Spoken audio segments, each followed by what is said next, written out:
Let's cut right to the chase. Creative people are pretty nuts, and I know this because I'm one of them too. I've been fortunate to interview so many fascinating people over the years. Mostly musicians and actors and, well, creatives all over the globe. If you're like me, you wonder how they got there and how did they overcome the very human issues we all face to become the people we admire now? That's what this show is all about. Think of it like a warm bath for the soul. I mean, when you get down to it, we're all in this together, so let's do something good with the time we have left. This show is my love letter to the human condition. This, my friends, is Sentimental Illness.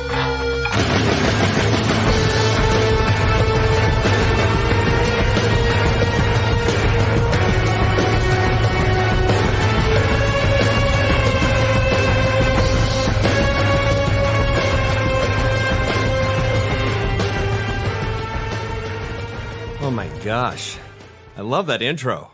God, I'm cool. Hey everybody. Well, a few minutes late, but so excited. Welcome to Sentimental Illness. I'm Rob Leland. How's it going out there in the internet land? Maybe not so good. Maybe great. Big weekend planned? Well, okay, here's the deal.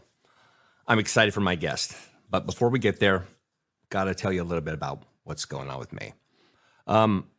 It's been a week full of creative energy. You know, I put that new opening. I got a closing video, so I kind of got it cool now. But, man, lots of gnashing of teeth. My head hurts so much because, you know, I don't sleep. And, I mean, I'm one of those guys, I think, that says, I'll sleep when I'm dead. You know, but the bags under my eyes prove the truth, you know. And I'm starting to seriously think I have a pretty bad case of sleep apnea. My wife now sleeps on the couch, which is actually true. The poor girl. But she's snoring too. So I don't know, man. Look, I'm not in perfect shape. I'm 57. I'm going to be 58 in a few months. I'm a little soft around the bones, so to speak.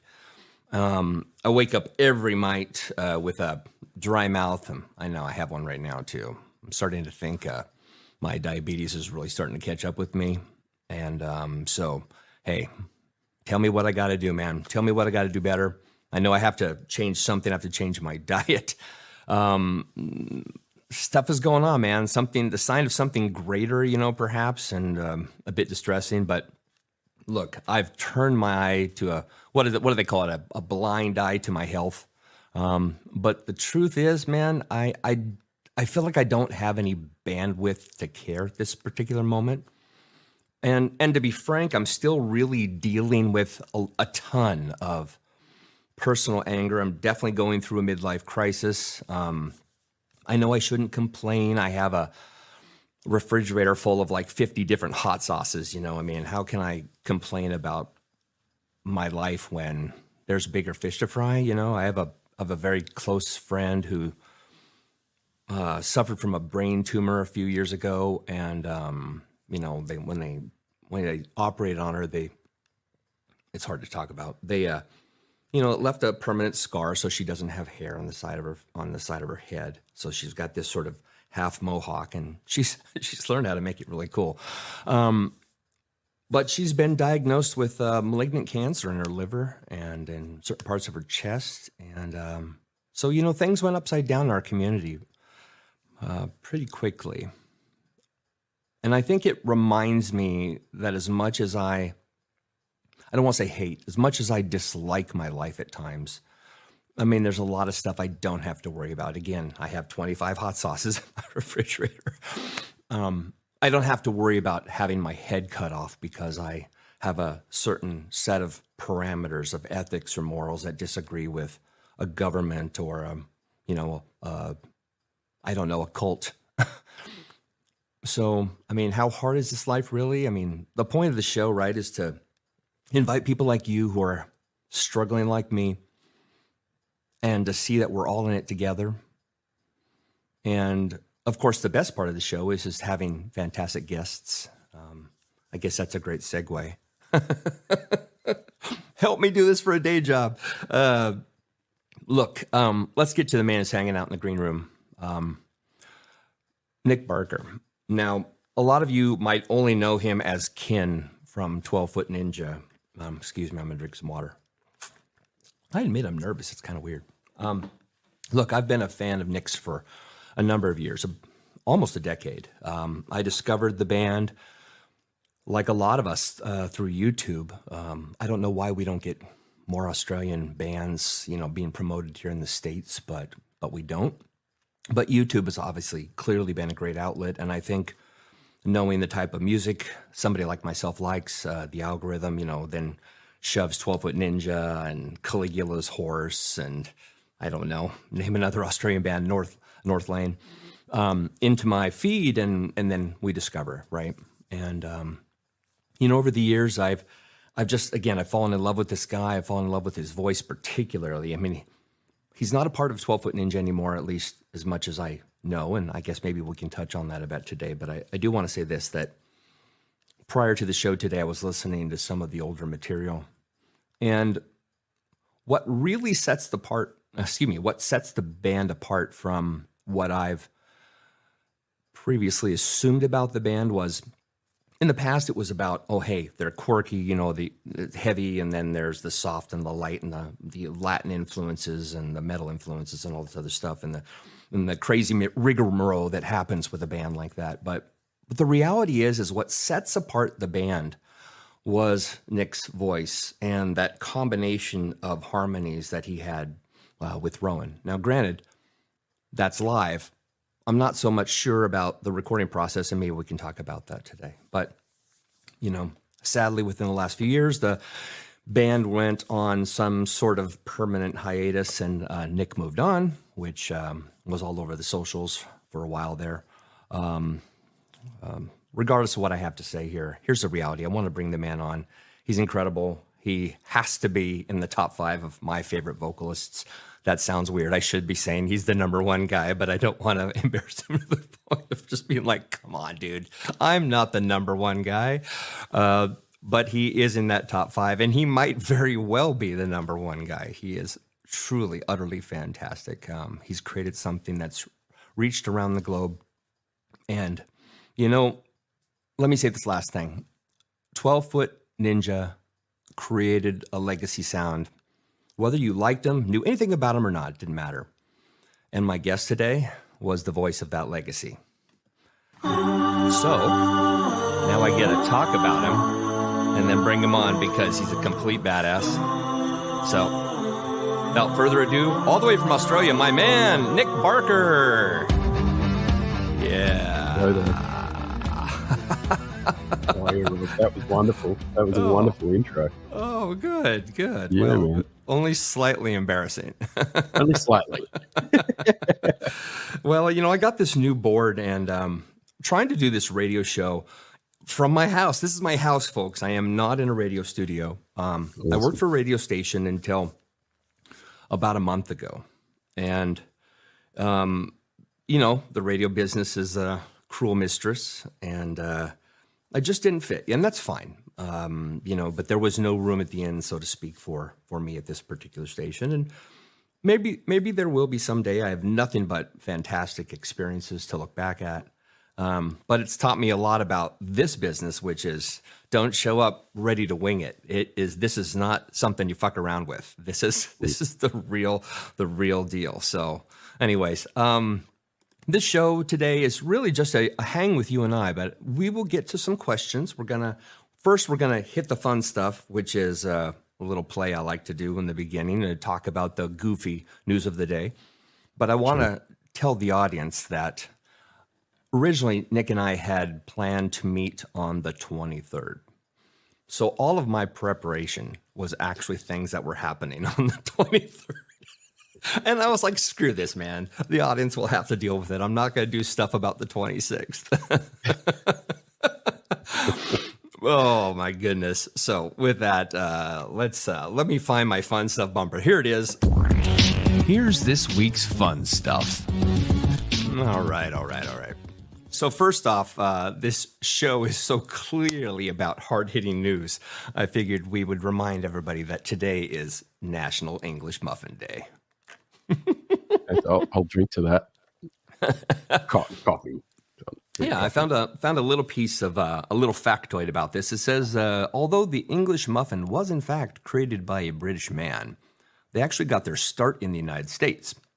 The story goes that an expatriate in New York by the name of Samuel Bath Thomas started making these little breads as an alternative to crumpets.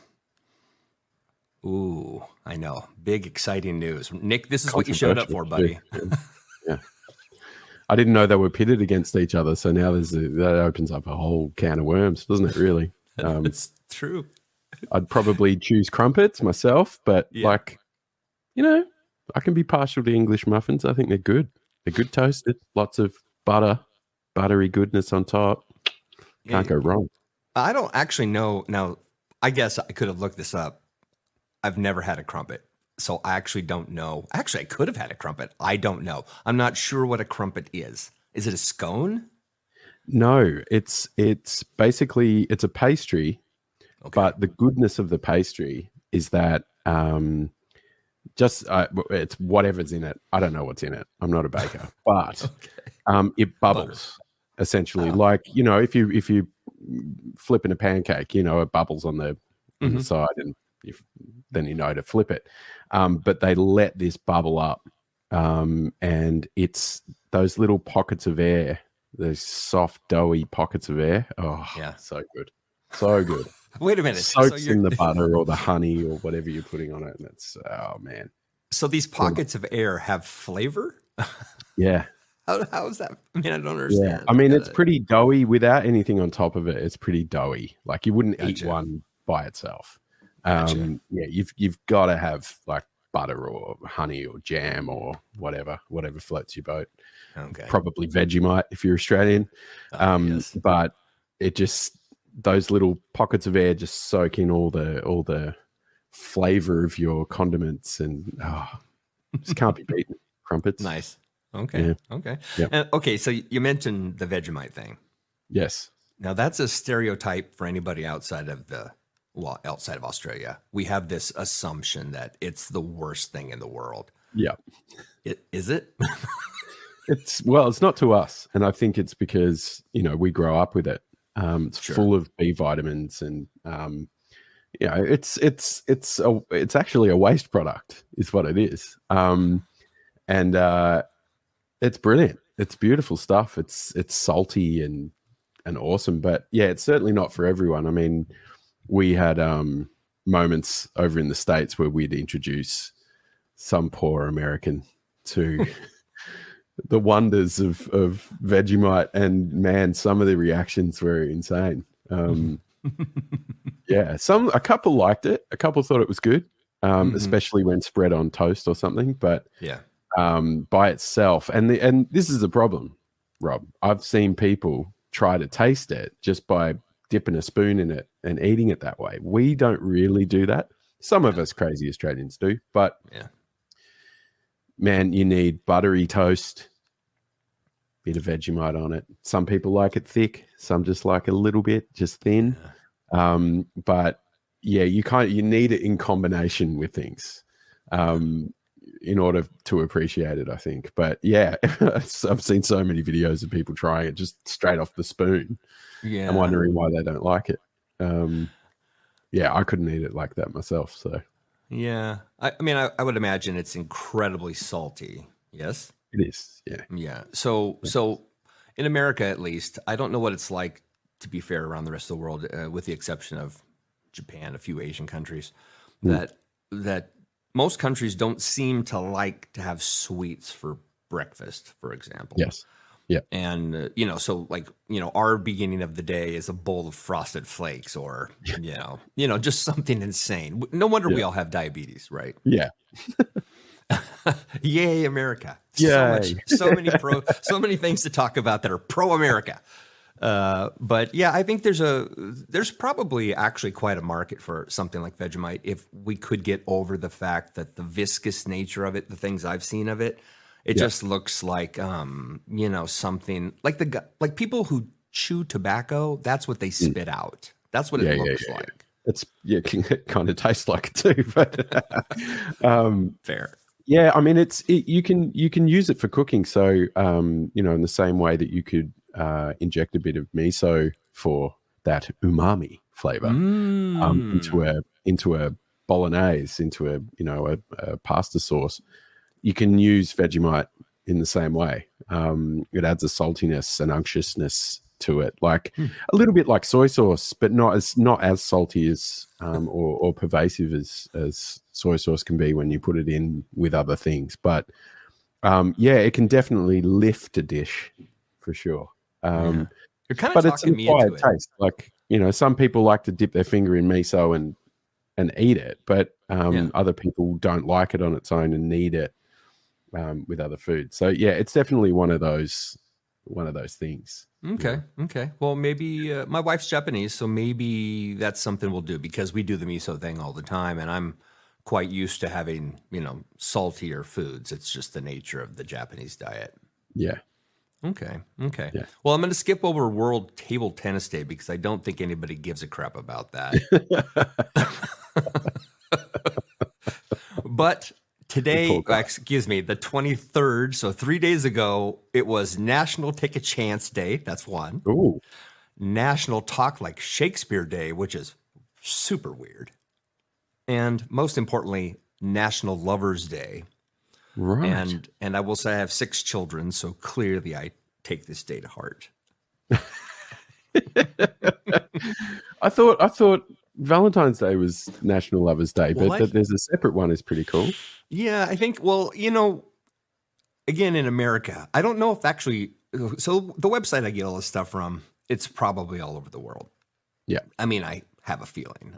But in America, man, we just love having a reason to take a day off from work, right? I mean, we're shooting for everything to be a national holiday as it is. Yeah. And I think there's just this weird obsession with something to distract us. I mean, we are a nation completely separated by what the other side says to distract us from reality. I mean, we are ripe for destruction here in all the ways, because we are so foolishly single-minded and one-sided, and we don't understand echo chambers very well. Yeah. We pretend we do, because there's this hubris that comes with being an American. And I fortunately, I think for the most part, I have overcome it. And it was because I served in the military.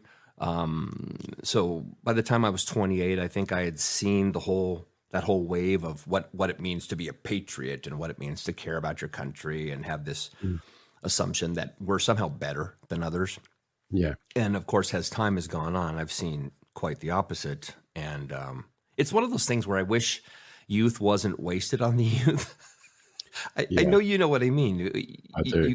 You finally get your shit kind of together, where you start realizing a lot of it's compromise, and how do you come to the middle, and maybe another opinion is more than just an opinion. Yeah. Yeah. And worth engaging with too. Yeah. In order to grow, I mean, it sort of happened for me around 36. I hit 36 and a switch flipped in me. And I was, up until that point, I was pretty liberal. I was into, sort of the anarchic side of the left wing, and, which you guys, it's part of the culture war now, but right. I saw, neocon policies as fascism. All of that stuff. I thought politics in and of itself is just a construct of authoritarianism masquerading as democracy. All of those things. But a switch kind of flipped in me, and even though I stayed fairly political for a little while, it kind of simmered down by the time I turned 40, and I didn't feel the need to really parade it around anymore. It wasn't a badge that I wanted to wear, and I think in that I became far more centrist. I became more open to discussing political views with people who were on the opposite side of the spectrum, and made lots of friends that way. Yeah, it's amazing how many people are in the middle.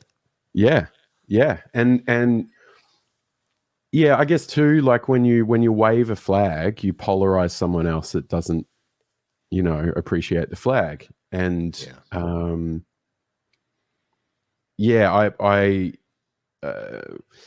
don't know. I thought that was quite a diminishing way to live, really, because the only people that I was really endearing to me were people that were waving the same flag. So I mean, but you come to these things, don't you, Rob? Like, I mean, the nature of politics in general in the so-called democratic West, it's based on divisionism and it is divisive, and it's sport. Realistically, I mean, if you look at the dividing lines now, that sort of that weird culture war thing that's happening, it's very much like red versus blue. It's just it's a team sport, and you just barrack for the person that's represents your team, and that's it, and don't consider the implications of the type of individual that is leading the charge and all of that, and I don't know, I don't really get into that stuff anymore. I just observe it. But we've got the same problems here. It's just we have far less population. That's all. So it's and you're not as loud about it, maybe globally. I don't think so. It can get a little bit loud around election time, but people don't tend to wear their political affiliations on their sleeve. You come to that in conversation with people, but it's a lot milder. And it's quite easy, actually, to talk to people that don't vote for the same party you usually vote for. Yeah. And people are quite flexible with that too. I think Australians in general are a little bit more progressive as far as they'll vote for the party or the policy that serves them. So be that tax breaks or whatever the mandate is, they'll choose the mandate over the man. Sometimes that works, sometimes it doesn't. And you end up stuck with a government that are kind of semi-tyrannical. But I think when under that kind of system, a lot of Australians kind of speak up and agitate, and so it's different. It's a different form, but it's still divisive here too. And ours is a lot more sort of socioeconomic, I think. Or that's what each party sort of parades on, right? A mandate of, right. But one is to protect wealth, the other is to protect the middle class from becoming poor. And that's kind of how it's presented. But they both jump the aisle, and so it's two wings of the same shitty bird, Rob. Either way, when they fly over, they're going to take a dump on your head. Yeah.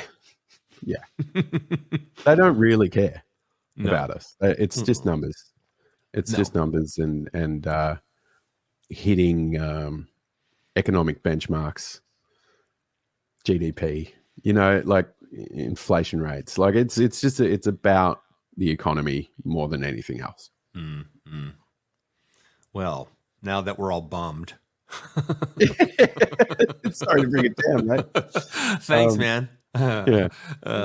No, I totally get you. I mean, I'm living it here in the States, and when 2020 came along, we elect a new president or try to elect a new president every 4 years.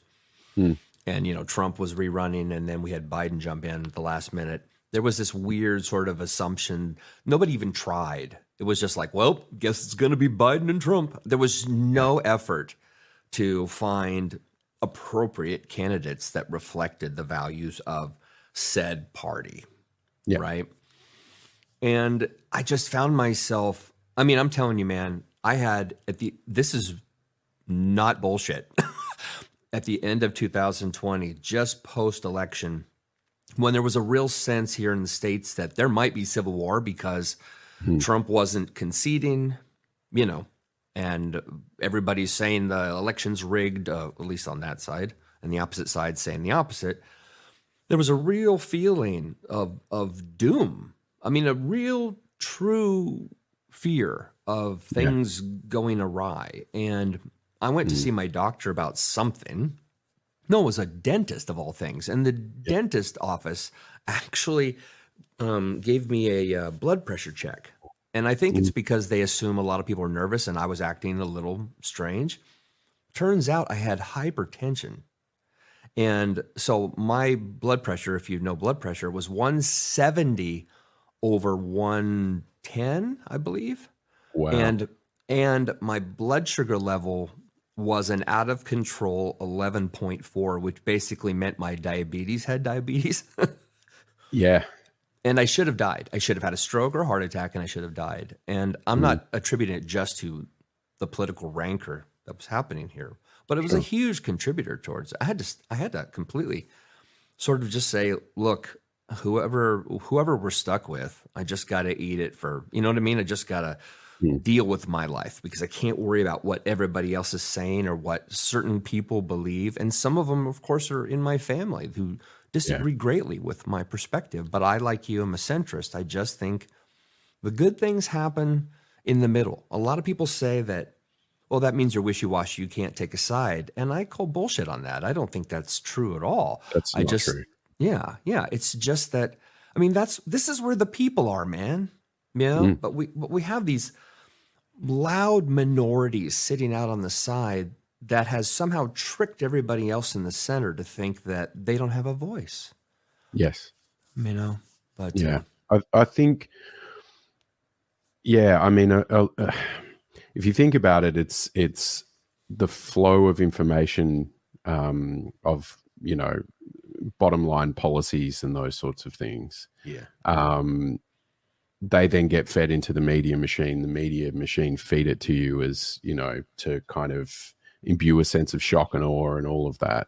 I mean, outrage media has been a thing for decades. It's more prevalent now in the information age, but it's to get you to, you know, release cortisol and adrenaline and put you in a fear-based reactionary mode.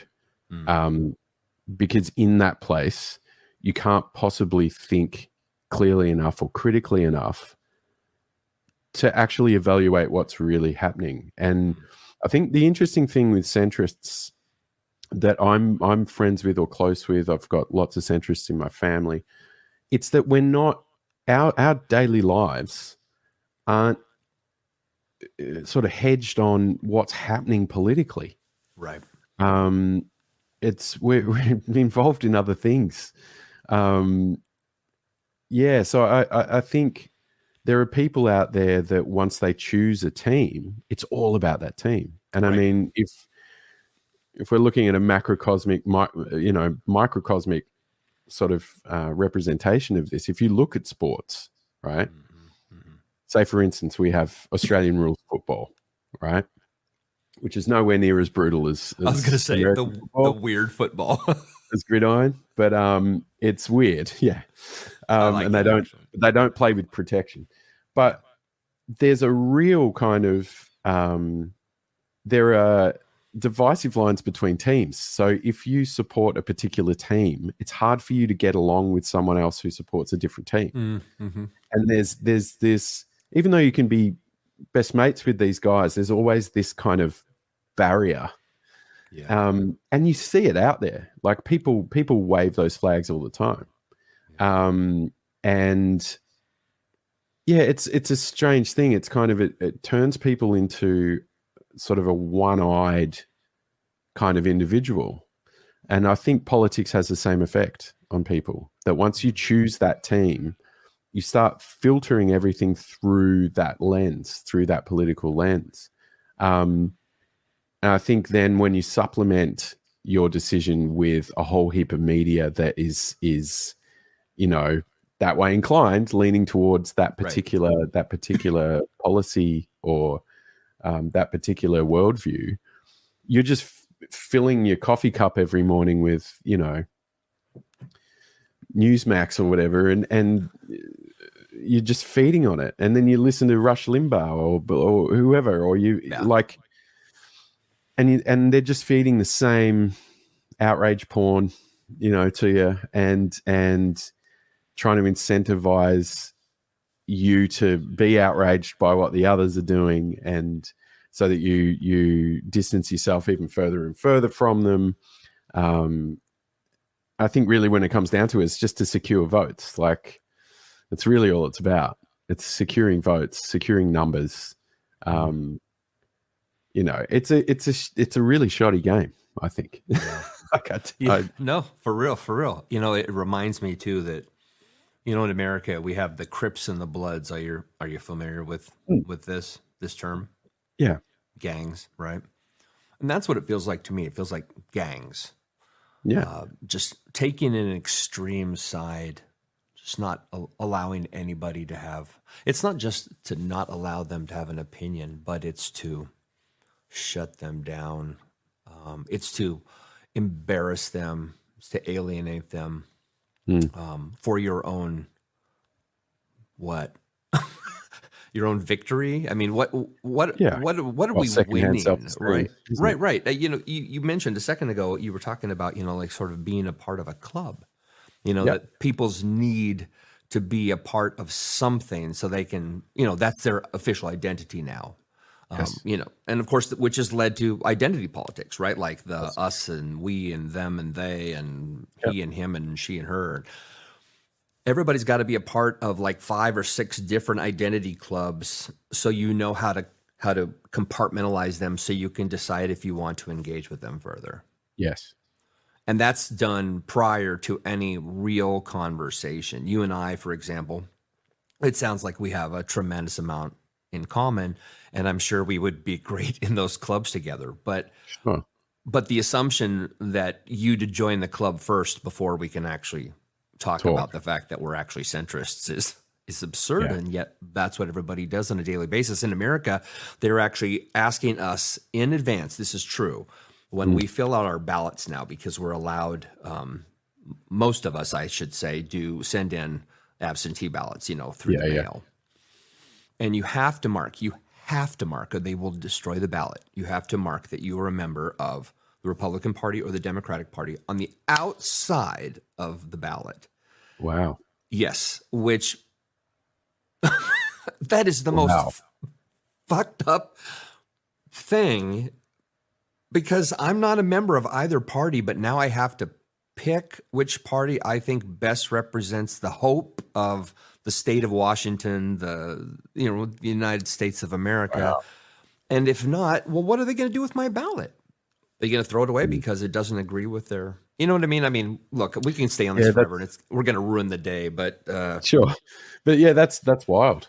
That's absolutely wild. And I think, I mean, therein lies the issue, isn't it? If you need to join a club to identify yourself, then something is missing. Yeah. And I think, it's almost as if people join these clubs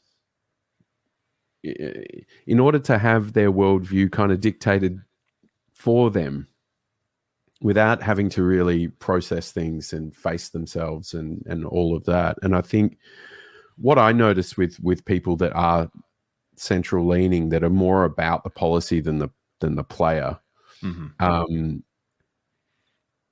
most of us have had to truly face ourselves at critical moments of our lives and make decisions based on a real sort of brutal honesty with the core of your own being.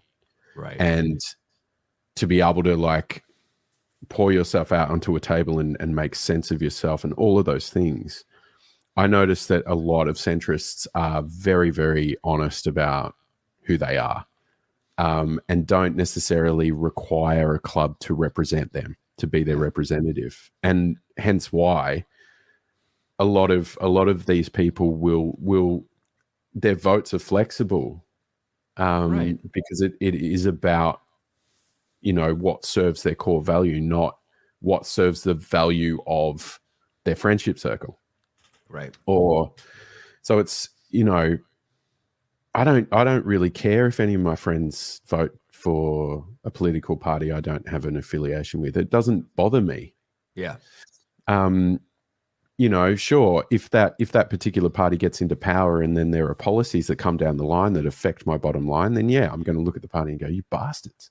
Yeah. But I'll vote you out next time. Yeah. Yeah. yeah, but whether or not my friends have voted for them, they've made a decision based on their own calculation of what's going to work best for them. So I can't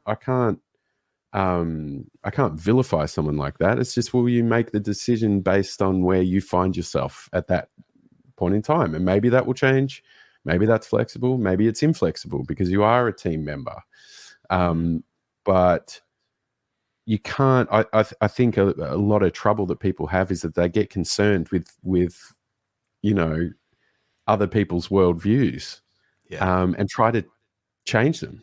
Try to, you know, confront them, and I just don't see the point to this particular version of sport. You know, and I mean, you guys have had a massive bout of popularism, and you know, Trump has kind of brought that back. I think Reagan kind of dipped his toes. Really, Reagan was like the first post JFK. The star president. You know, he was a Hollywood president. and you know, the every man's man and that kind of thing. And great communicator too. Yeah, absolutely. There were things about Reagan I really liked as a kid. I remember him as a president.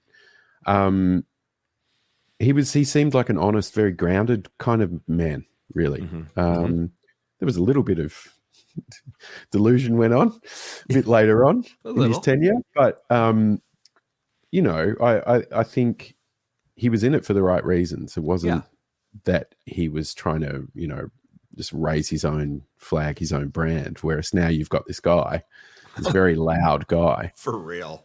It's just him. Like, he lives in a building that's got his freaking surname on it. Like, I mean, that should have been the red flag for everyone. Right.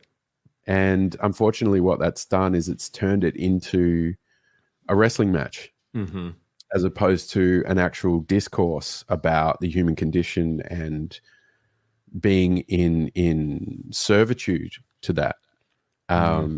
It's about the populace being in servitude to the principle and to the president. It's very strange, and it's probably why Trump leans towards, you know, authoritarian dictators, because it's all praise the heavenly leader kind of thing. And I've been very interested in American politics since I was a teenager. I've seen a lot of, you know, sort of change in the political landscape. The interesting thing is that even the central line gets politicized, and then, you know, people get fed up with the Republican Party and they become centrist. People get fed up with the DNC, they become centrist, but then they cross lines. And I think it's interesting. If I zoom out from it, I don't see there being much of a difference between the two. I think the Democratic Party are equally as conservative. Yeah. It's just their social politics, their social policy. They're trying to appeal to younger people, so they make it sound more progressive in order to scoop younger voters. I really do think that's. No, you're right on the money, Nick. You're right on. But they're just towing an economic line, just like like it's the same when you look at like the very caps of the iceberg, and the power brokers in both of those parties. They have the same values. It's how much can I get for myself, you know, and to hell with everyone else. And so I think it's a rigged game is what I'm getting to. And, you know, not to bring anyone down, but it's like the more you worry about it, the more outraged you get, the more you get sucked into that media vortex of trying to elicit a reaction out of you. so that you further marginalize yourself from, your family or your friends, or, and it's, I don't know. I see a lot of parallels with religion, Yeah, I knew we were going to get to this because you and I actually connected a little bit about this maybe 4 or 5 years ago. I had invited you to a group I was running. So I grew up in a Christian household. Yeah. And I think it's pretty obvious I am not a religious person. I mean, I have my faith and and if people ask me about it, sure, I'll talk about it, but I don't even want to use the words lean into. I just am me. All broken cogs, and you know what I mean? I'm just I'm a human. I'm a wonky thing that, a bag of blood that does occasionally cool things. You know what I mean? Yeah. Most of the time I mess up. But yeah, no, I agree with you. It's hard because growing up in the church, I have my faith and I feel very strong about it, but I despise this weird Christian nationalism thing that's happening here in the States. And that has, because here's the deal. Let's say, and I'm not, but let's say I'm just the perfect example of a Bible believing Christian man. Let's just say I emulate all the best teachings of Christ, that I'm just a nice guy and I put everybody first, and I don't make any waves. I'm just all about the service to others. Sure. Well, that's fine and dandy, but this whole Christian nationalist movement says otherwise, and in fact says it so strongly, so loudly, and has wooed so many what I would call normal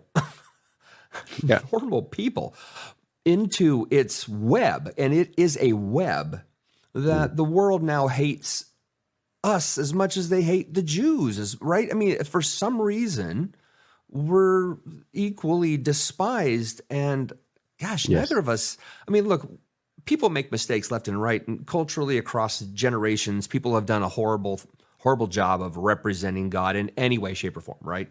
The Muslim version, the Jewish version, the Christian version, whatever.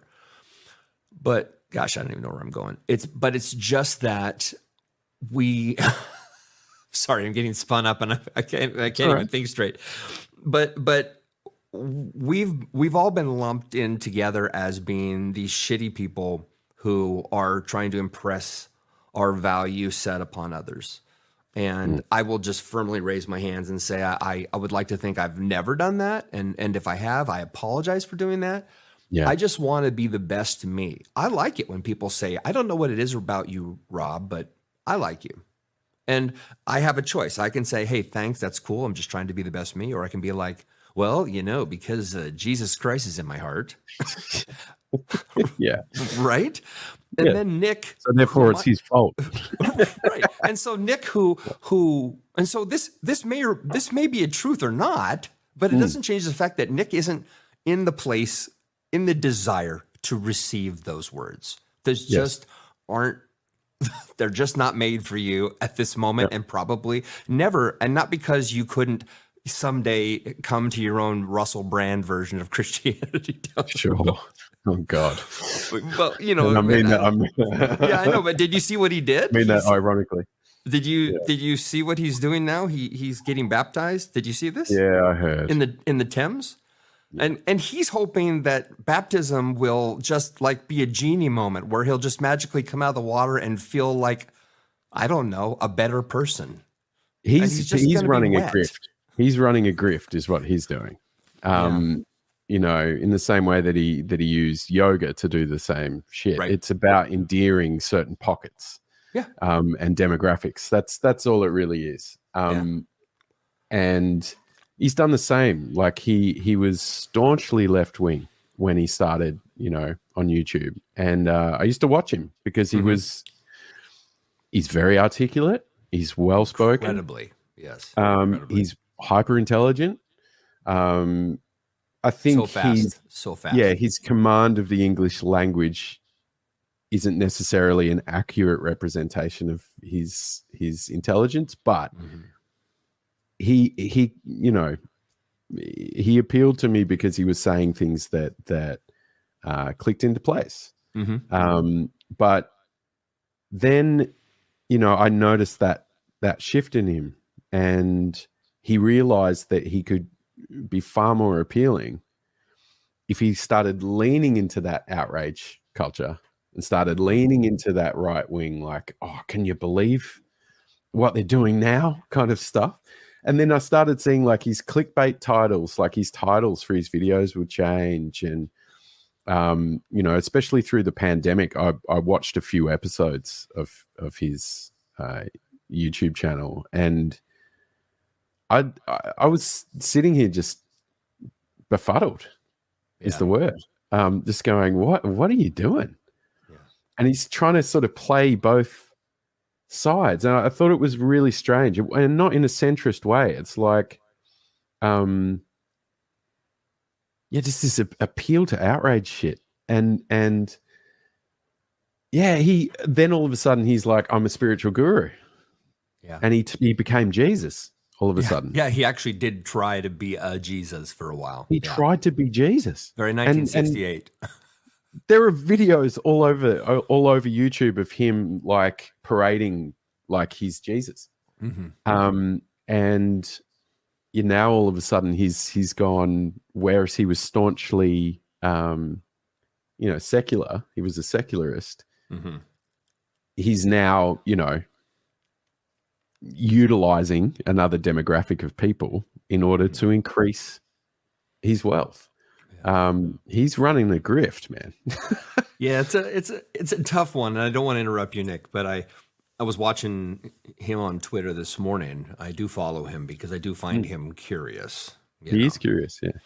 And again, incredibly articulate. But yeah, I listened to what he was saying. I was like, okay, this isn't a guy. And again, I am no judge, man. I swear to God, I am no judge. But this isn't a guy who actually wants to know Jesus or to follow a very particular, subset of behaviors to label oneself a Christian. Yes. But he just wants the hookup. He wants the hookup from being a Christian. I get to come out of the water holy and cleansed, and if I lay my hands on people, no more cancer. It's a public spectacle, is what it is. Yeah, it's like Trump's thing. Bible, upside down, no less. January. It's the same thing. It's just appealing to emotion. It's fallacious, and it's not enough fellatio. Not enough fellatio. Fallacious, not enough fellatio. And I'm sure both of them, if they could, they'd be doing it to themselves. But if they could bend that far, but it's an appeal to it's that same popularism sort of principle, and I find it really difficult to align with that stuff because. Yeah, once I get a whiff of facade like that, once you see him and you're like, hang on a minute, you're parading as something completely different to what you've been parading as for the last 10 years. How does that compute? And once that happens, I find it very, very difficult to not sort of step back and look at it critically and analyze it. And I do follow Russell too myself, and occasionally a clickbait title will come up, and I'm like, "What's he saying now?" Yeah, just out of morbid curiosity. But it's befuddling. It is. It's a grift. It's a grift. You've said it 3 times, so I'm pretty sure. Yeah, I get it. I get why. But it is about making more money. I mean, let's face it. It's about increasing their wealth and increasing, placing higher value on their own self-interest. Yeah. It's hard for me to align with people like that. I'd rather be about a community of people than just identify me as the source of all light. Well, he is sitting in a yoga pose, which is very antithetical to the Christian faith as Yes, well. I know. There's a lot that He's doesn't there in a make bun sense. as well. So, yeah. Yeah. Look, I need another button that says "not fun stuff." Apparently, for what we've been talking about. I'm sorry. I'm really sorry. No, I'm not I'm blaming not you. sorry It's fantastic. This is actually a great conversation. This is the way it's supposed to be. But let's hit on the Rock and Roll Hall of Fame. Let's do it. Do you in Australia? One, do you care? And two, do you personally care? Is it something that matters to you? No, not at all. Not in the slightest. I think it's sad, actually. And because it's that same thing, it looks like an encouragement award to me, more than anything else. And when everyone's busting to get in, everyone's like, I just want to be recognized by these people. It's the same as award shows. I see it on the same kind of tier. It's like, I need this in order to feel good about what I'm doing. I need the recognition I deserve. I look at it like, you don't need any of that. Your body of work is testament to your worth and your value. To be, to have some of your memorabilia hung up in, like, I don't know. I think it's really outdated, and I think bands should just be congratulated for taking a really tough path, and those that have done great things with it, great. Those that haven't done so many great things with it, well, it's for them. I don't know. I'm not uncomfortable about it, but I just think it's, I don't know. Okay. Putting it on the wall and just kind of going, well, there's the gold plaque now, Right. The There's Hollywood Kurt Walk of Cobain's Fame. broken guitar. It's weird to me, that stuff. But I get it. I can also understand that whole, the elevation of greatness. That's why people get into celebrities and follow celebrities and everything, because they consider them to be greater than themselves. There's this lust to be like Kim Kardashian or whoever, because they're just not satiated with their own life and the choices they've made, and so they place all of their focus on someone else. It diverts attention away from themselves. There's a sense of community there as well. I mean, the Swifties are a really good example of that. There's another club. And it's the elevation of someone to a status that they can't possibly attain either, because all of that is subjective. How one Swiftie sees Taylor Swift can be totally different to how someone else views Taylor Swift. But Taylor Swift exists in those dimensions for those people. It's like, every single person on the planet has a multitude of dimensional selves that are maintained by everyone you've ever met, and everyone you've ever met has taken a snapshot of what they think you are and tried to sum you up, and that's you to them. So you exist in a multitude of places at once. All of those reflections aren't actually you; they're just versions thereof. It's that same kind of thing. So for someone to judge someone worthy of an award, the popular vote, for instance, it doesn't always go to the person that's done the best work. It goes to the person that that group can agree on. So I don't really buy into it. We, my old band, 12 Foot Ninja, we touched on that. We got nominated for an ARIA award, which is like your Grammy award, but it's like the Audi version of the Grammys. And Did you say? Wait a minute. Did you say the Audi or like the Aldi. like this? Oh, So okay. right. I thought you were comparing cars like Saabs and Audis and Volvos. No. It's I don't know. I've never gotten into it. And it's a bit of a joke. And anyway, we went there, and I met some lovely people, and we had a really good time. Yeah. And also met some really hideous people as well. But you got to see the industry at play in a way, like what happens when they all come out, hang out together in their suits, parading their starlets and all. So it was weird. It was a weird snapshot of humanity, but Right. I wasn't hinging anything on it. Like I didn't go thinking, I really hope we win this. Like I didn't care. Just to be there was kind of like, yeah, cool. Okay, I get to experience this once. Right. We walked on the red carpet. We had photos taken, like all of that stuff. So I kind of felt like, wow, this is new. But I haven't lived my life just to land in that place. You know, it's not like I've gone, one day I'm going to win the aria.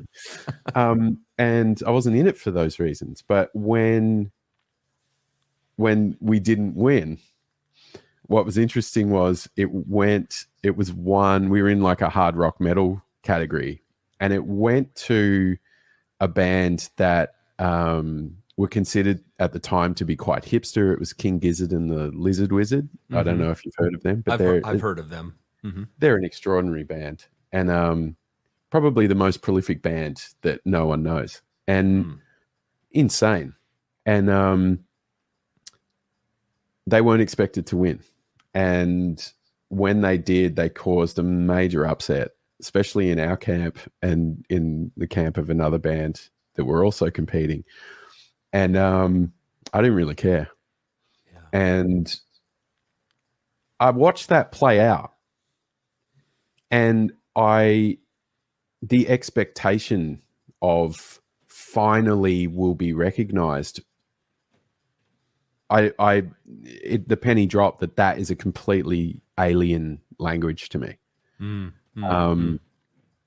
You have to recognize yourself in order to produce the art. Yeah. You have to be able to, you know, express yourself. So, and with that expression comes the pouring out of yourself and the study of yourself and making sense of yourself and all of that. I think if you truly do that in a genuine way, you recognize yourself. When I noticed those reactions after, you know, post award show, and how disappointed and upset people were, it kind of shone a light on the fact that this is all just stuff and nonsense. Yeah. It doesn't mean anything. It has, you know, the awards themselves are just an expensive toilet roll holder. So well done. Don't have any value. Like, don't have any inherent value, because you could give that award to someone that thinks very little of themselves. And even though they've got the award and they're like, oh, wow, you all love me, they'll still feel very little about themselves. Yeah. It doesn't have any significant impact. It might mean you get a bit more business or a bit more interest from the industry, and, you know, it opens the door to bigger opportunities and all of that. But if you still hold yourself at a very low value, it doesn't, I don't think it adds anything, you know. And in fact, I think, you know, the singling out of artists over others it's quite nebulous to me. And yeah, I don't know. I just don't align with it. I think that's the short of it, Rob. I think it's pointless exercise. Yeah, that's great. That's great. Well, look, gosh, how many years ago was this? April 23rd. I want to say like 30? This guy was born. A candy-colored clown they call the Sandman. Roy Orbison. Tiptoes to my room every night. I love this guy. Just to sprinkle stardust and to whisper, go to sleep. I mean, listen to that. Listen to that voice. What a voice. Is all right. I close my eyes, then I drift away into Roy Orbison is my birthday to celebrate this week. I was hugely moved by him, and I loved how David Lynch basically completely upset the balance of his musical output by adding him into Blue Velvet with this song. You've seen the movie, right? Blue Velvet. Yeah, right. Which completely undercuts the ferocity of the movie. It's awesome, just awesome juxtaposition. Oh my gosh. Yeah. Oh, man. He's wonderful. He was. Yeah. But yeah, his voice is the representation of just a warm hug, man. Like a warm, loving. Yeah.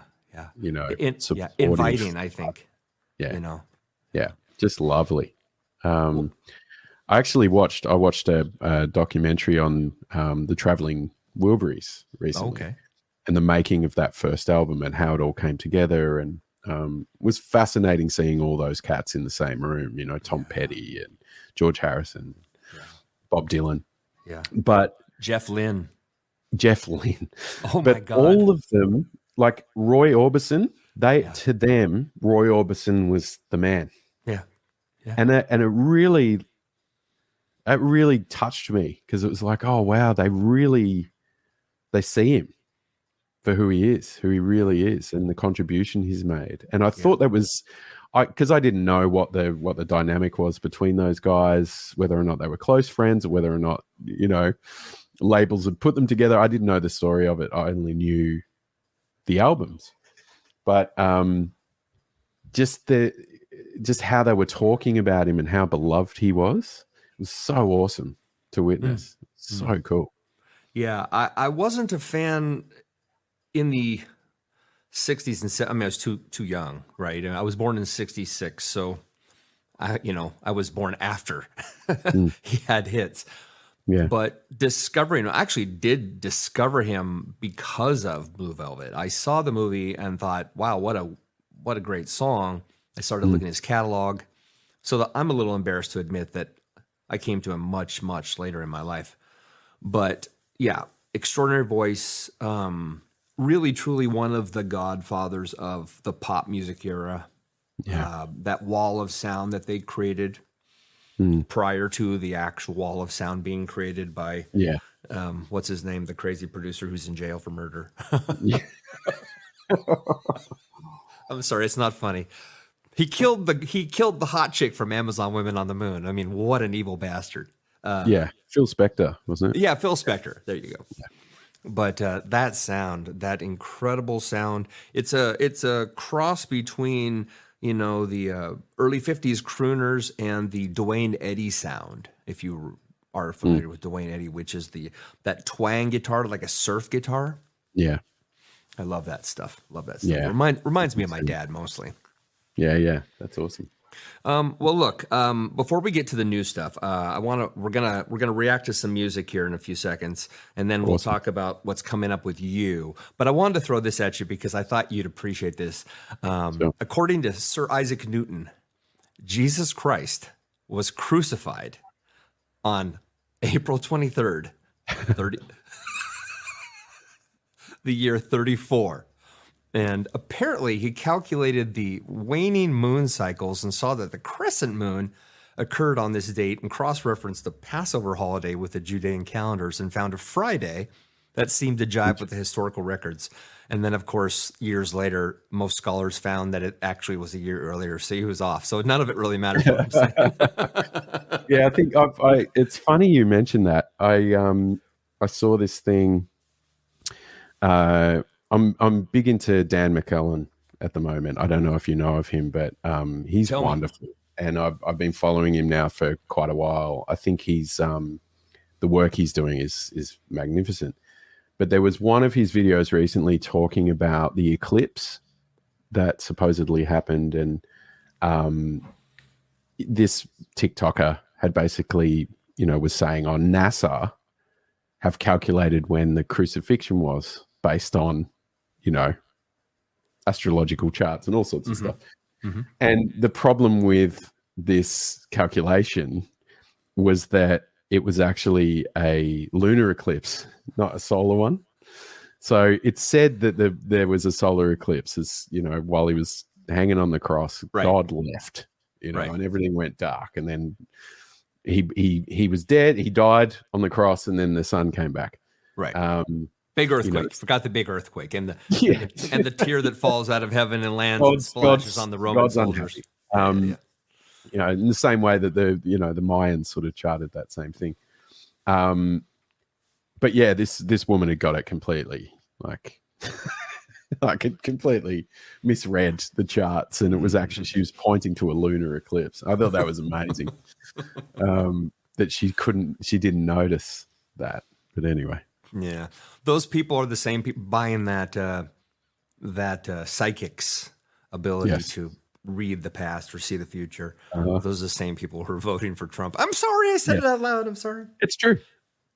Sorry, there was, I'll tell you a real quick one. There was a guy, I can't remember his name, but if you just type in, like man issues challenge to TikTok witch community.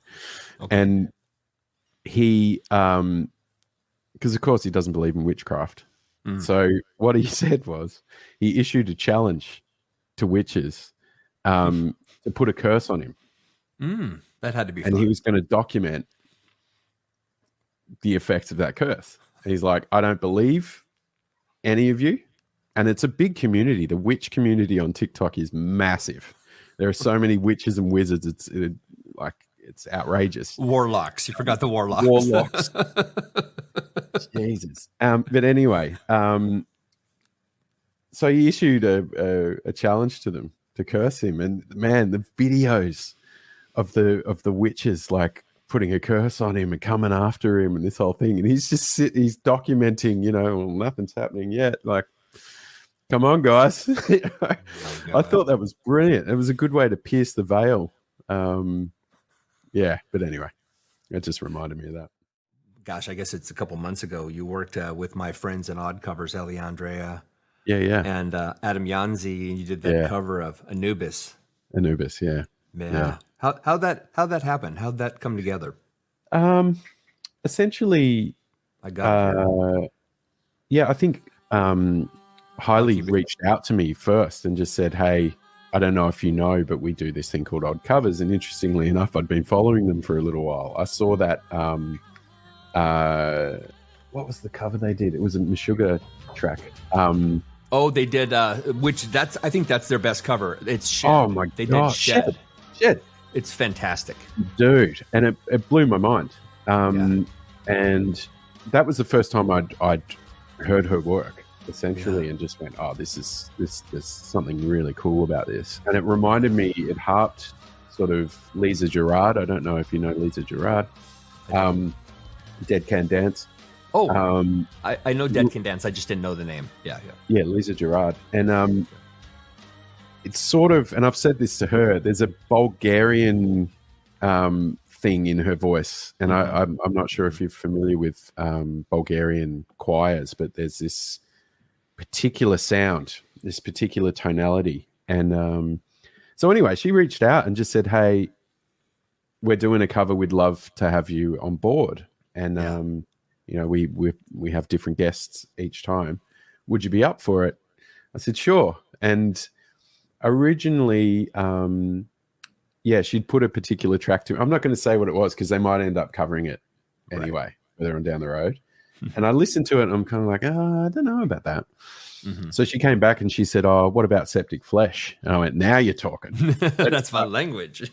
And they kind of sent through a couple of songs. And I chose Anubis, and it was fantastic. It was such a I think it came at a really good time because I was experiencing a lot of residual depression from having exited 12 Foot Ninja as part of a stage of grief. I'd hit this wall sort of creatively where I was seriously doubting my ability to continue and whether or not I could be relevant anymore, all of that. And so it came at a really sort of important moment for me. And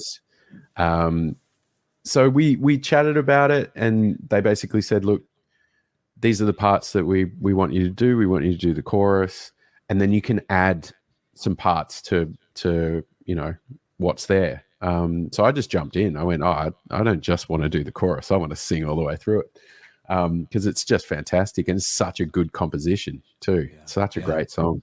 Yeah. And then they came back and said, "Oh, we do these as videos, so we want you to film yourself doing it," which was really confronting. Right. I didn't want to be seen by anyone at the time.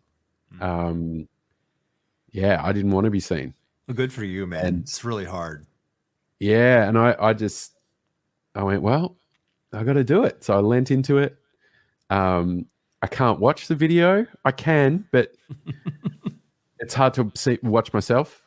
I've never been big on that, but they did such a good job, and they're so talented. Like, they're super talented, and it was just lovely to be a part of it. And then we did a little Zoom call together, and they're just wonderful people, and they really are.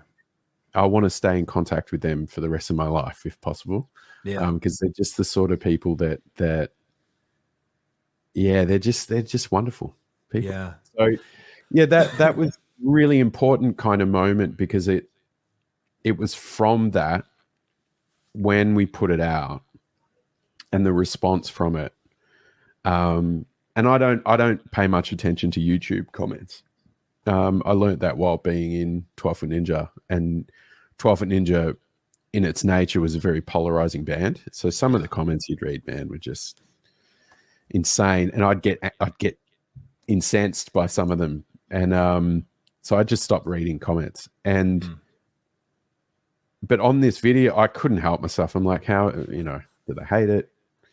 And I think because I felt like I had something on the line. Yeah. And just the support was incredible. Of course, I was sharing it to my social media outlets, and getting private messages from people saying, "Oh, it's so good to hear you again." So just that kind of, I used that as incentive to keep moving forward, and developed the idea of putting myself out there as a hired gun for other people's music. There were no band offers coming in or anything like that. The idea of starting a band from scratch just was not appealing to me. And of course, maybe further on down the road I will, because I've been writing music for a very long time now. I still write. So yeah, eventually I'd like to sort of maybe put some projects together. But the idea of starting it just, this is the furthest from my interests. So yeah, it really inspired me to maybe get back out there again. And so yeah, I sort of put it out there that I was available, and I've managed to work with quite a lot of really good artists since that time, since I think it was September or October last year. So there's lots of music coming out sort of over the next few months, which is great. But that was the moment where it kind of clicked me back into place, would be probably the best way to describe it, where so I went, oh no, I really do love what I do. And I stopped considering whether or not I was relevant, if my age was a barrier, all of that. I just it started reaffirming the reason why I was in it in the first place. So yeah, they have my eternal gratitude for that. So yeah, that was a fun one. Yeah, I'm glad they brought you in for that. That's it's a fantastic track for anybody who hasn't heard the whole thing. Definitely check it out. Odd Covers, Anubis. They do a lot of really, really wonderful work. They're both fantastic musicians. My God. They really are. I mean, Adam's drumming is just so. As a drummer, I'm 57. I've been playing since I was 4, so that's 53 years. That's a long time. And I'm really good. Adam is but he has found a voice that is so unique and potent, and he's found a way to take complexity and turn it into something that actually works. You know. And oh my God, what a gem! And on top of that, Vola, one of the best bands in the world, Yeah, they absolutely are. extraordinary. And when they came through Seattle, I waited around till he went through the whole green room thing at the end, and as soon as he walks out, he sees me and he just walks right up and hugs me. Yeah. And that's fantastic. These are real people. They're not interested in the idea of celebrities we talked about before, but just being musicians and bringing us all together with something really lovely. Yeah. And I mean, you see that in his playing. Oh, It's I've watched a lot of his videos since that time because he's profound, really. And I think drumming for him is a spiritual experience. yes. Like it's a different connection with his kit. I've watched a lot of drummers in my time. I'm a closet drummer. Oh, I didn't know that. I'm a mental drummer more than I am a physical one. Okay. But I've always locked on to drummers, and just his style isn't. He's got impeccable technique, but I don't think the technique is the carrier here. No. I think it's his the way he connects with his kit, and it's different. You don't see that very often. You see the technicality and you see the technique. Yeah. In a lot of drummers, and they'll be wonderful drummers from a technical standpoint. They can nail their songs. They know every single nuance of their technique as well. So they hit accurately, like all of that stuff. With him and watching those videos, I see the same thing with Mike Mallion, ex Monuments. Mm-hmm. There's a connection to the kit. There's it's a genuine form of communication and expression. So it's a different, they're technically proficient, but what you get out of it is like, wow, this is so much more than just sort of watching a technician. I love those sorts of drummers. I really do. Yeah. So yeah, I mean, Adam's just, he's wonderful. I can't speak highly enough of him, really. Yeah, he really is the real deal. And yes, his ability to connect on that deeply cellular level is really what it is. He does not care an inch how he looks behind the kit. He's not interested in preening for an audience. He's in. Yeah. It's his soul is playing. It sounds really, really silly, but it's so true. It's true. Yeah. Look, I know I've got very little time left with you, but look, the show is called Sentimental Illness for a reason. Yes. I almost said I'm a fan of mental illness. I'm a fan of mental illness. Yay! I am not. I am a fan of transparency. I am a fan of divulging the struggles I've dealt with, because I'm hoping I don't need to hear somebody else's struggles, but the audience does. The audience needs to know that we're all in this together, that we are not separated by time and mileage, that we are all present if we want to be. Certainly. And what I've enjoyed about you today is that you are very present. You are thoughtful. Your takes are evocative. And above all, you're clearly kind, Nik. I mean, you're just such a gentle soul. And I really wanted to make sure you heard that before we cut for the day. But thank you. I have a few questions I wanted to ask you. Please.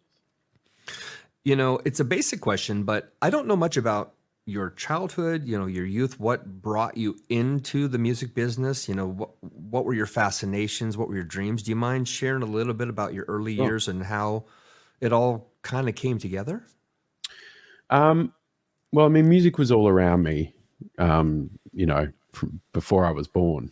My dad is a musician, songwriter, and my mum was what she would consider to be a closet singer, but she used to sing around the house a lot. And so there was always music playing. My parents divorced when I was about 2.5. Oh, wow. And of course, I was too young to really process it until I was probably 3 or 4. I started acting out when I was about 3.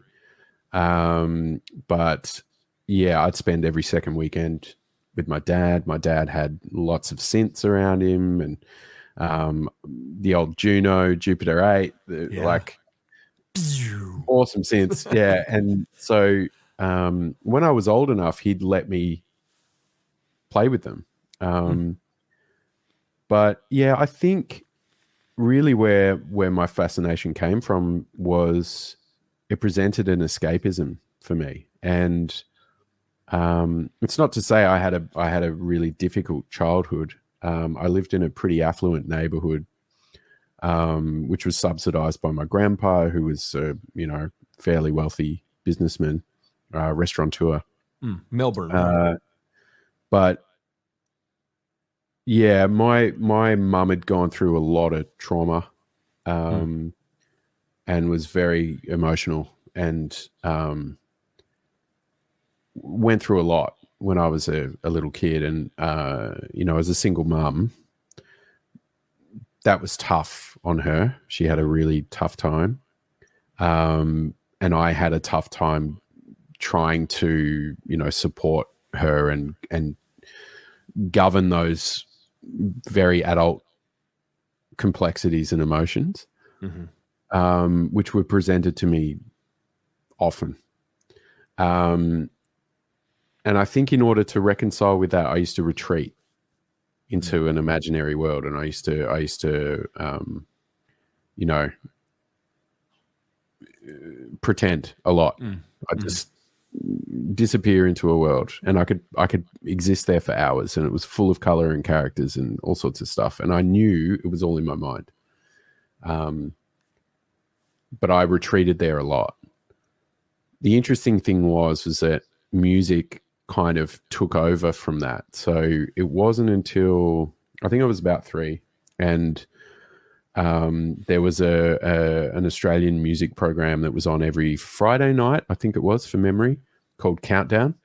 Okay. And it was basically a countdown of, it was either the top 20 or top 40 songs of that particular week. I think it was the top 20. And there were also like album reviews and interviews and performances, like these mimed performances. Or like Top of the Pops, that sort of kind of like Top of the Pops, but the vocals would be real for some of them. But yeah, mainly it was miming. But I loved it. I absolutely fell in love with it. And seeing people perform the music was just like, this is really cool. And the first act, the first band that caught my attention, of course, was Kiss. And just the costumes, the makeup, the just the scale of their production, the fire breathing, the blood spitting, the whole thing. I was like, this is sick, the best thing I've ever seen.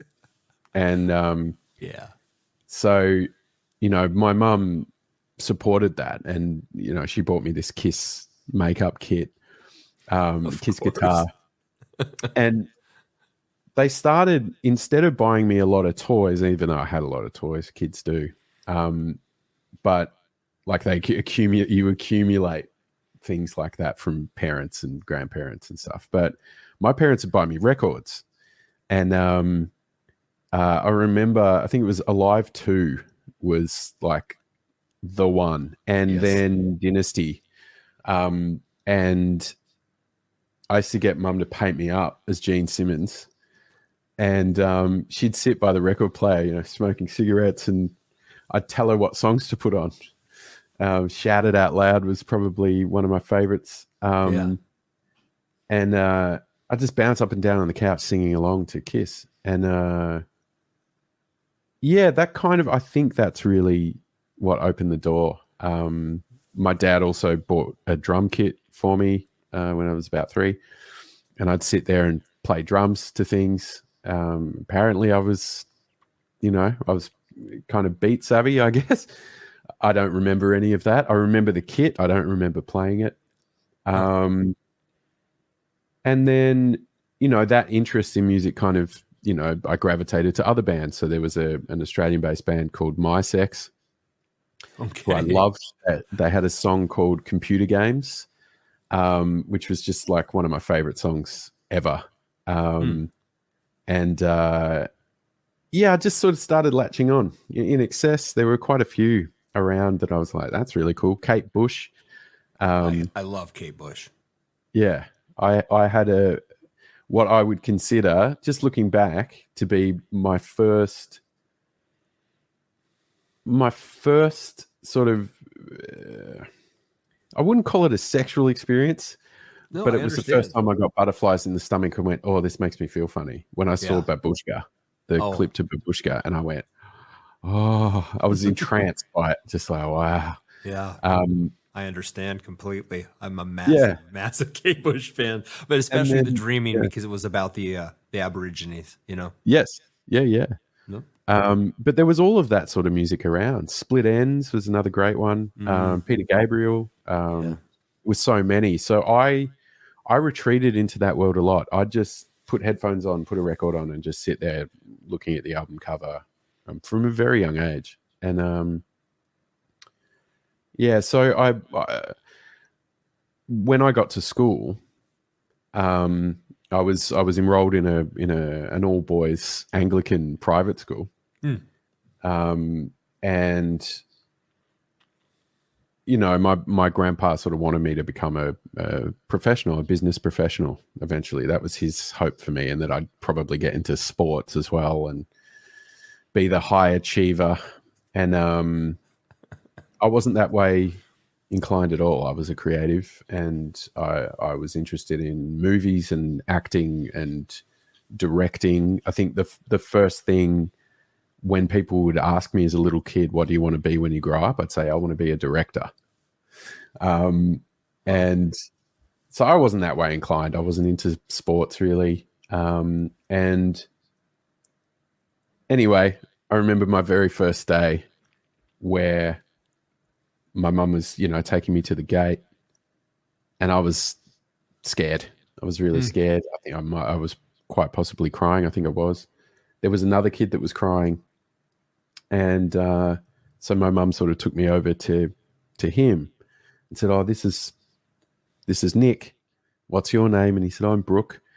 And we just hit it off like that, you know, sort of this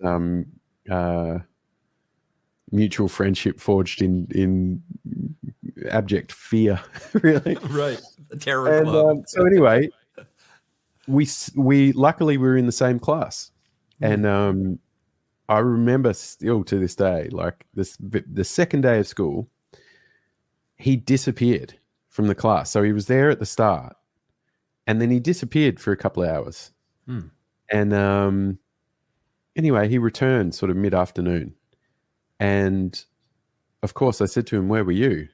And he said, oh, I was at choir. And I said, what is choir? And he said, oh, you know, it's a group of people singing, essentially, in a way that a 5-year-old can articulate. And so I immediately went, oh, yes, I've got to do that. And it was a means for me to get out of class because I didn't want to be there. Yeah. And I found the appropriate coordinator to talk to and got myself enrolled in choir. And that was pretty much it. As soon as I started that, I was taught to sight read. I then went on to play trumpet around grade 3, and then went on to play saxophone. But I was very much about music from a young age. Yeah. I didn't consider doing it professionally until I was about, I don't know, 15. I think that's when it hit. But yeah, that's really where it started. It was a means of escape, but also comfort, right, for me. And but it makes a lot of sense, you know. I found solace in it. Yeah. I just can't believe that you had choir at such a young age. In America, and granted, I don't know if this is everywhere, but where I grew up, kids typically went into band in 6th grade, maybe 5th grade. That was about the time, you know, so you were 11, 12 years old, sort of mature enough to play the instrument, etc. Sure. But choir, basically music, art, creatives classes like that weren't part of our world, with the exception of like finger painting, you know, really kind of dumbed down artistic, you know, stuff that would be period of class, right? You know, if you have a 6-hour school day, you would have 1 hour a day that maybe the teacher would set you aside and you would try doing paper mache. Yeah, Right. yeah, Just to teach you some of the basic artistic creative concepts, but never music. It was always something that you kind of did at home, and you showed up in 6th grade ready to go. So Yes. that's really cool. Well, yeah, I mean, I think the purpose of it was because we had weekly chapel services or church services. Wow. So there was a chapel on campus, a church on campus, Really? and we'd sing the hymns. Essentially, Wow. we'd lead the rest of the congregation. So yeah, that's really where I cut my teeth, essentially. And they would put hymns in front of you. You'd go there like an hour before the service. Mm-hmm. They'd put new hymns in front of you, and you had to read them and do them. And you'd get like one or two goes through them, and then it was like, right, here comes everyone. We're going to do a performance of this. So it was like, oh wow, okay. So I learned to sight read. Yeah, we also served a purpose for the school dramas as well. So I remember in that very first year in preparatory, they did a production of Robin Hood. There was a senior production of Robin Hood, and we were like a chorus of merry men. Then the following year we did Jason and the Argonauts. Oh, wow. That's where the dramatic arts kind of came into play, because I'm like, I really enjoy this. And I did a couple of things in my performance to endear some laughs out of the audience, just by proxy. Yeah. Like we were little cherub sort of looking things in these Greek tunics. And I was the last chorus member to run off stage. And I remember I don't know what possessed me, but I just like kicked my heels up at the end, like just sort of did this little kick as I ran off, and the audience lost it. And I was standing there side stage going, wow, they responded to that. Yeah. So that kind of, that drew me into the dramatic arts. It was like, I can get a reaction out of people. This is cool. Yeah.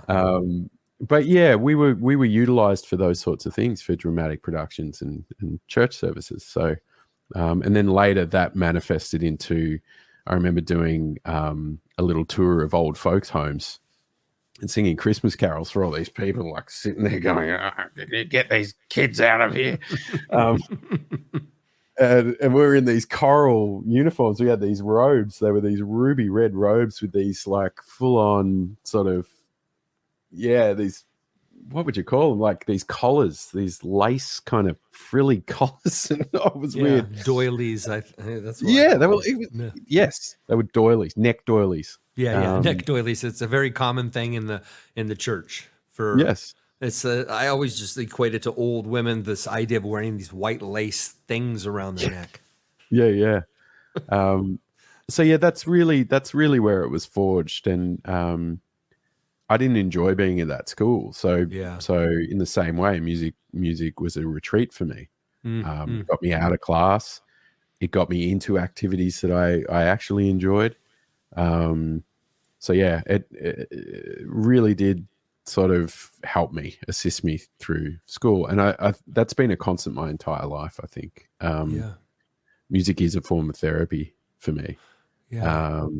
Not when I really need therapy, but it allows me a place to enter in, to explore myself and be myself. And I feel it more there than anywhere else. I feel an acceptance, a self-acceptance, and all of those things. And I think that's been a constant, really. Interesting. Do you feel like you live your life in what I would call an emotional moment to moment? I mean, do you compartmentalize yourself in a way? Let me re-ask that. I'm trying to tread lightly here with the whole post 12-foot ninja thing. Yeah, sure.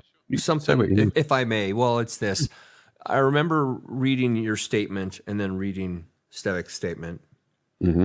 And he said something that I found really intriguing, and I very much aligned with your thinking, which was He's very much a sort of an operationally minded human. He seems to lack the gene of having openly sharing how he feels in any given moment. Yes.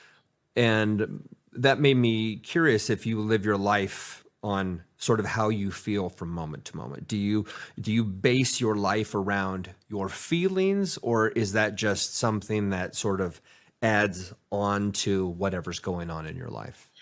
Yeah. I think it's both. Okay. So I know the statement kind of conveys like, you know, an opposite kind of thing. I think the way that was put out there was odd to me, because it kind of frames me as being irrational to his rational. Yeah, exactly. Which I saw it that way.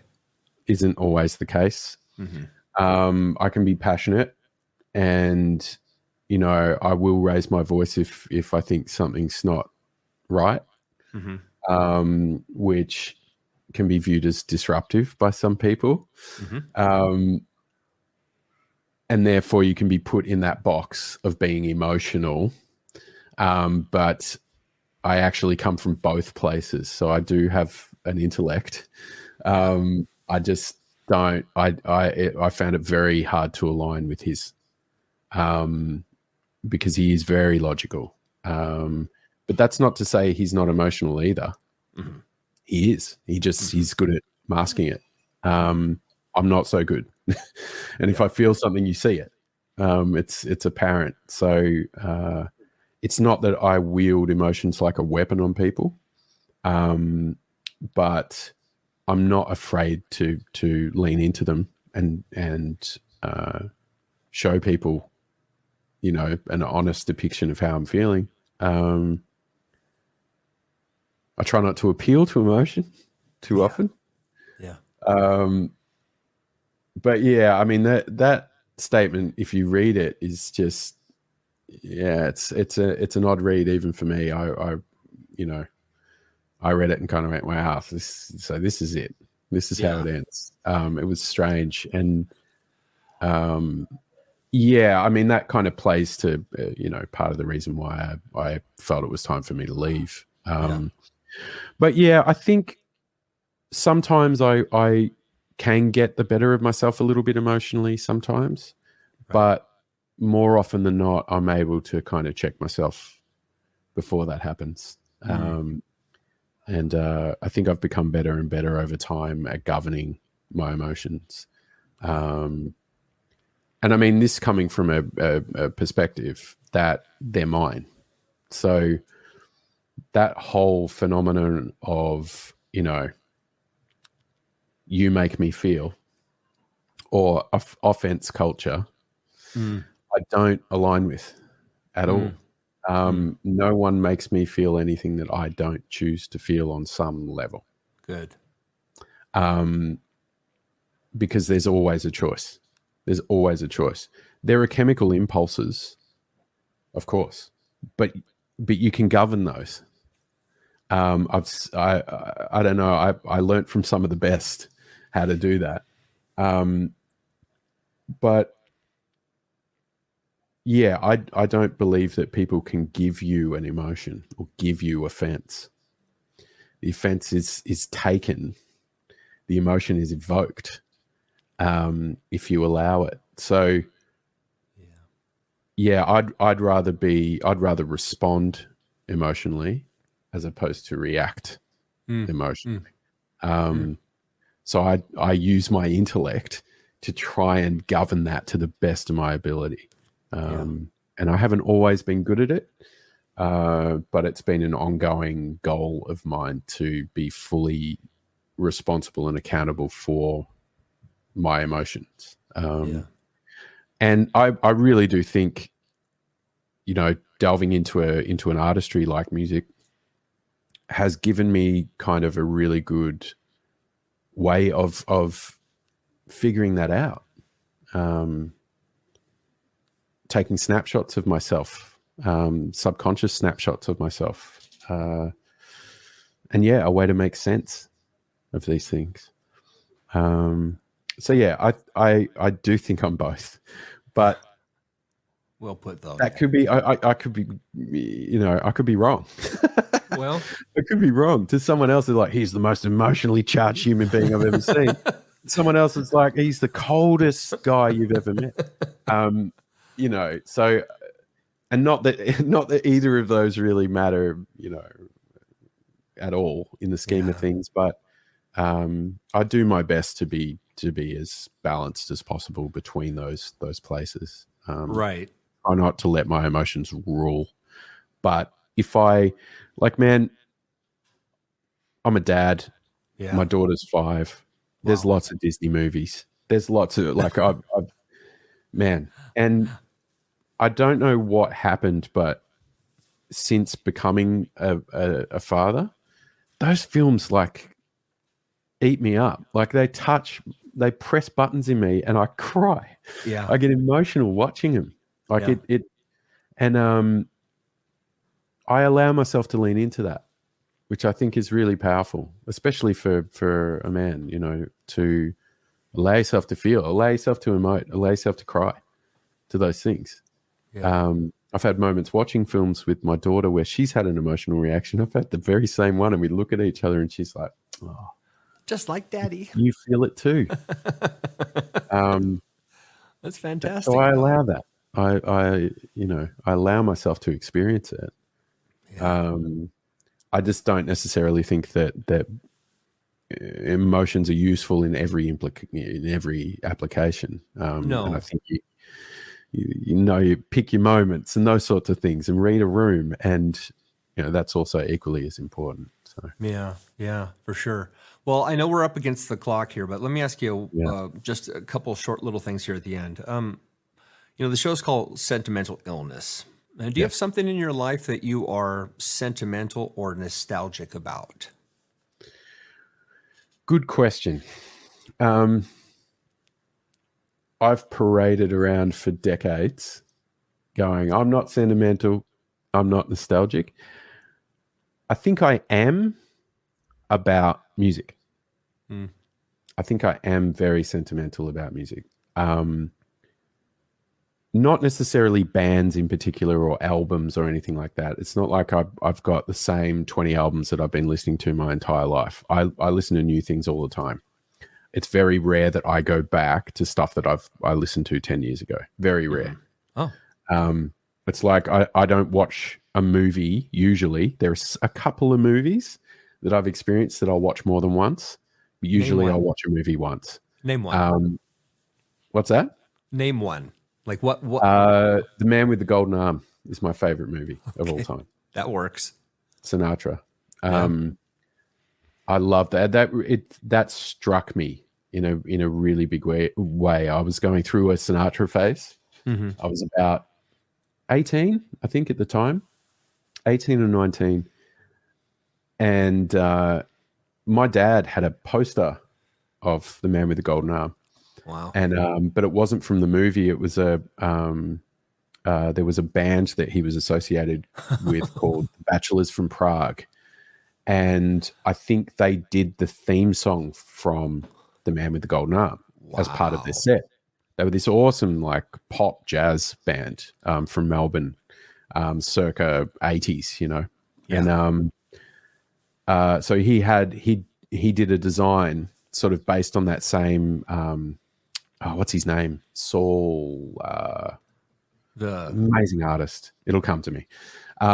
He did a very similar kind of design for this poster for one of their shows, and he'd had it on his wall. And so it had kind of been in my zeitgeist for a long time. And I was at a video store and saw the cover and saw the same kind of artwork and went, oh, hang on, that's The Man with the Golden Arm. So I hired it, and it had a major impact on me. Wow. And I'd never seen Sinatra act before. I've seen every Sinatra film. That is the greatest performance he ever did. Yeah, hands it's down. Pretty amazing. Pretty amazing. Hands down. And I'm a fan of most of his movies. But that one was just how he portrayed that. It's basically a film about a drummer. And and he basically, becomes a heroin addict. That's pretty dark. And it's really dark, but you see him, the first introduction you have is him getting out of jail, out of prison. Yeah, so there's hope. Trying to reconstruct his life. And then he gets back on the horse. Yeah.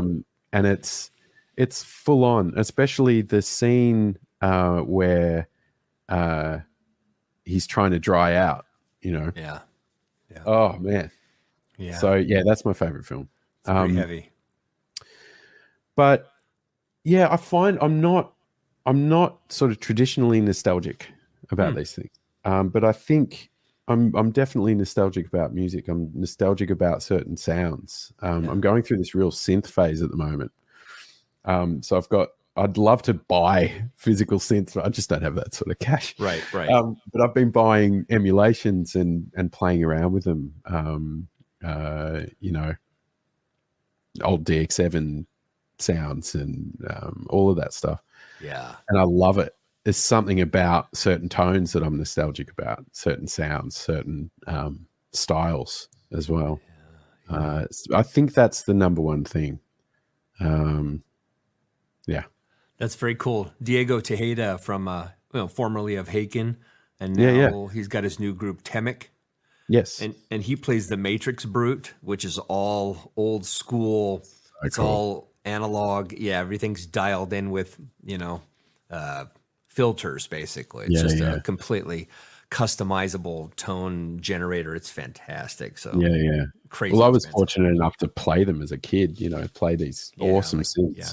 The Juno, the Jupiter 8. Yeah. Yeah, the Juno. Dad had a DX7. He had a heap of them, a heap of synths. Really? And so I was kind of fortunate. I got to sort of get hands-on with those at such a young age. Wow. But I can get nostalgic about those sorts of things. Cool. Sure. What are you irrational about? What are you terrified of? What am I terrified of? Irrational fear, being seen. So I think one of the fears I'm working on at the moment is because we live in the age of, it's an attention-based culture now. I'm not so into that. I don't like being the center of attention. And I know that sounds weird coming from a guy that fronted a band, but I never felt like the frontman of that band. I just felt like the vocalist for it. It felt like someone else was the frontman of that band. Totally fair. And I could hide behind them when I needed to.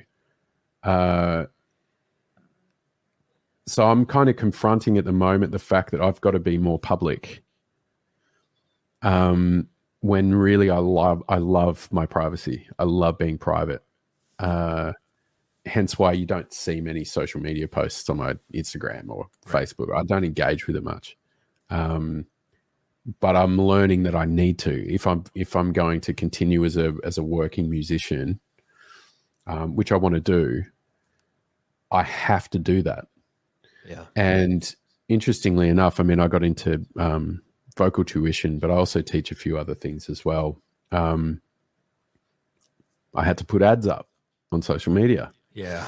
Then when I started doing this gun for hire stuff, I had to put ads up.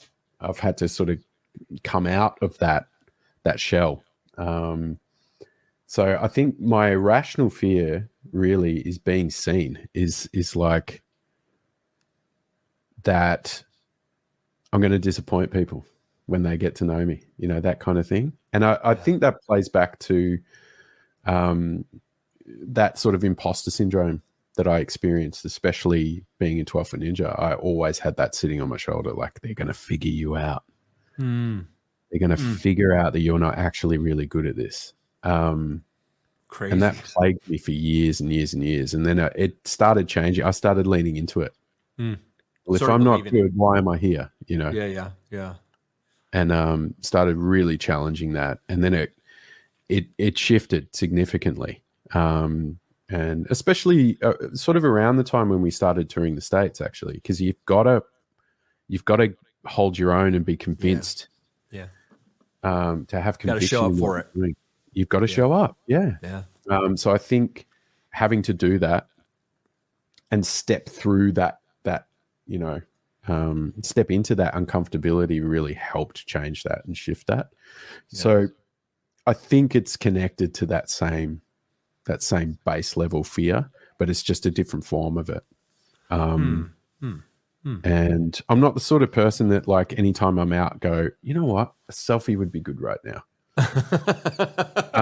Who wants to meet me?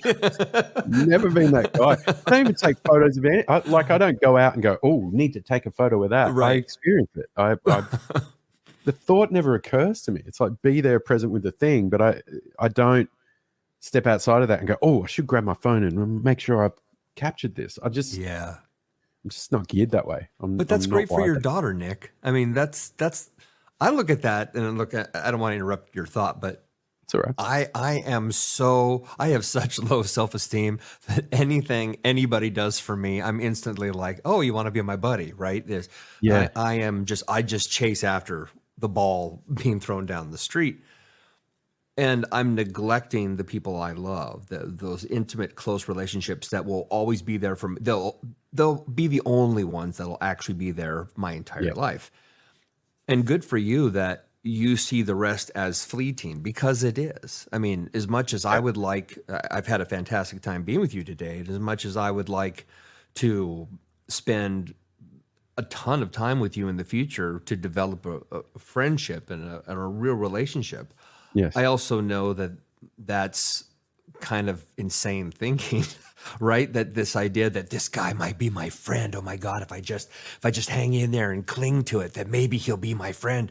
When the reality is you need to just be the best for you and the best for your family, and everything else just works itself out. Yeah, that's right. That's right.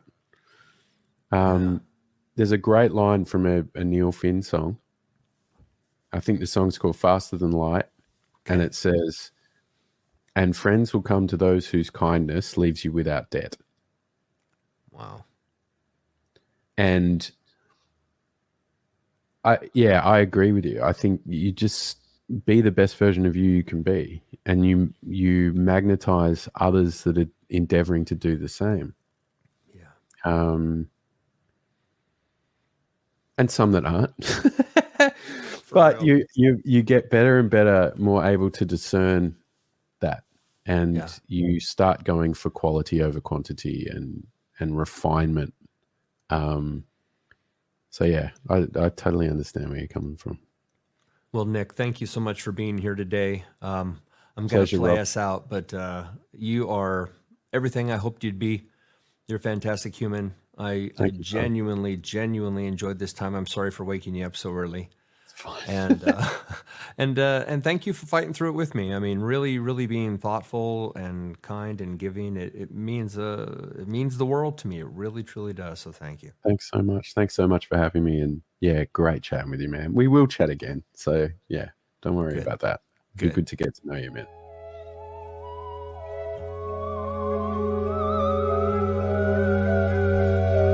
You've been listening to Sentimental Illness with Rob Leland.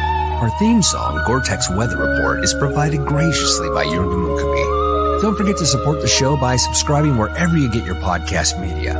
It also helps us a lot if you rate the show online, so jump out there and give us 5 stars. And lastly, always remember, your brain will overthink everything, but your heart can never love enough. See you soon.